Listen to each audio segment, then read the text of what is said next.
Sampai satu level dia berhenti. 2 orang, 3 orang. Now, you have to start mold lagi.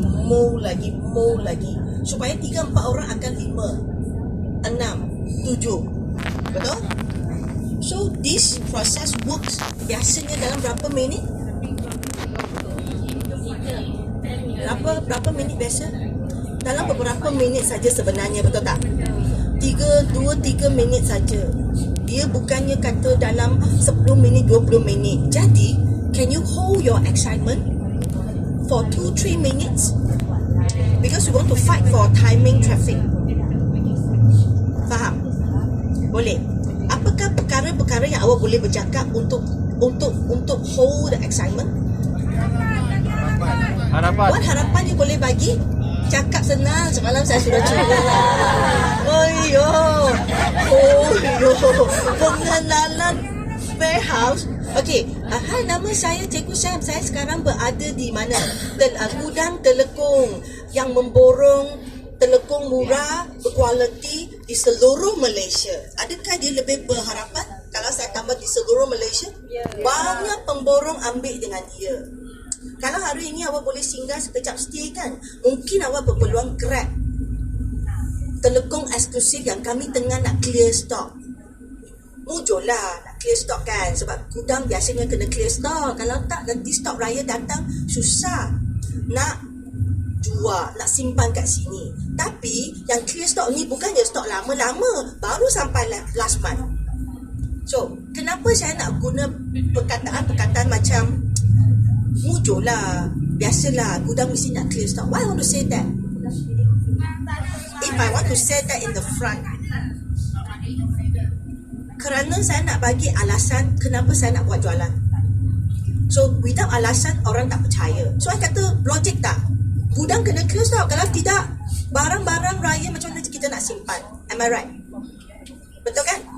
Okay, bila awak dengar sebagai seorang pengguna, apakah keraguan awak at this moment? Clear stock mesti stok lama. Ada tak saya cakap? I kata apa? I kata, tapi kan jangan risau tau, stok yang kita nak clear baru last month punya sales. Adakah saya set satu platform yang sangat-sangat steady? Saya sudah selesai ke semua keraguan awak?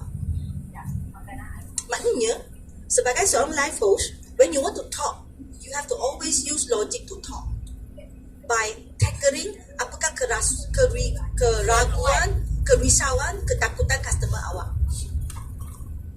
Betul. Sometimes you akan dengar orang kata, kakak, kalau tak beli pun tak apa.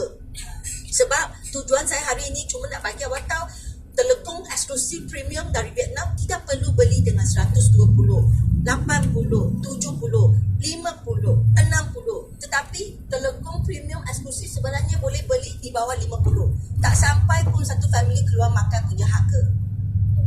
Okay, tak sampai pun satu family keluar punya harga. Tak sampai pun satu family keluar makan punya harga. Why I want to say this word?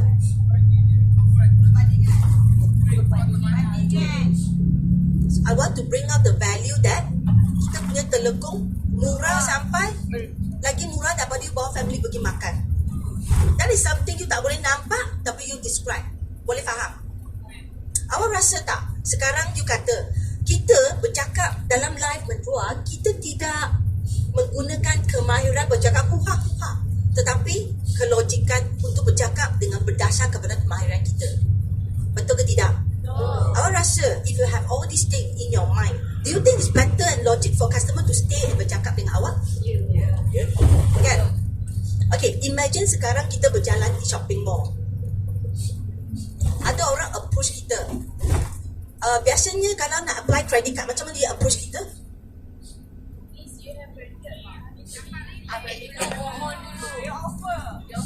Okay, kita sekarang ada bagi free tau. Miss nak dapat free gift tak? Kan, normally kan. Why they want to ask give you free gift? Pancing kan, bagi harapan kan, excitement kan, betul tak? So adakah it's a scene kalau kita buat di dalam live streaming? Okay, kalau saya buat susun ayat ini macam cikgu susun tadi, tambah lagi dengan background gudang, tambah lagi dengan background cantik, kemas, ada banyak stok, ataupun kalau you buat kat rumah, you ada banyak gantung-gantung sampel, tambah lagi cara awak bercakap. Look at the camera, body language. Do you think it's better?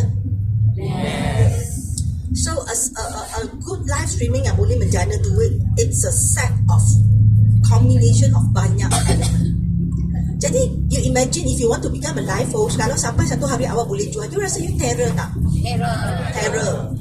Live host biasanya kalau kita jumpa dia kan, luar biasa punya aura. Macam awak jumpa saya lah. Gurau-gurau. Tak. Betul. Kita punya confidence, kita punya cara cakap memang luar biasa. It's just that kita nak cakap ke tak nak saja. Bukan kerana saya pandai. It's trained in live streaming.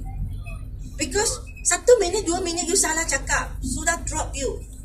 Betul tak semalam kan kita buat live kan, tak adalah I just share lah kan semalam Joey 170, lepas tu kan kita buat kan, lepas tu kita lambat sikit speed saja, orang sudah turun. Cara sama cakap, just speed a bit lambat, faham? Jadi macam mana nak bagi jangan gugup kan? Kita nak elakkan gugup. Elak? Gugup. Nervous ah? Nervous. Actually, okay, because you lack is because you don't have the logic basis. Actually, if you faham the logic, you cakap, actually dia tak akan lag punya. It's like masa dulu kita bila minta duit dari ayah, kita kena pukul marah kan. Kali pertama kita takut lah, kali kedua, kali ketiga kita akan buat satu logic.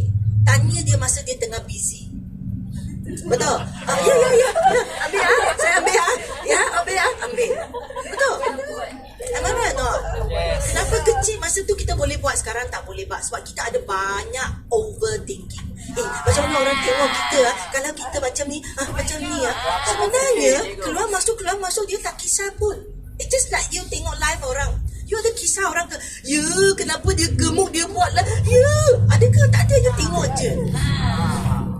Betul? Why nervous? Because you don't know what you want to talk, right? You don't know what to, you tak tahu apa nak cakap because you tak practice untuk bercakap secara logik di dalam live. Logic means I'm not asking you to talk like a logic, but you have to faham the logic di belakang customer. Baru you boleh susun ayat awak. Okay, bila you bercakap sekarang, you punya view akan naik, lepas tu akan turun kan? Turun, you sudah tahu akan turun kan? So why not you kena, orang kata hafaz permulaan ayat yang akan buat you tak tension sangat. Sebab you dah hafal lah. Cuba bagi satu contoh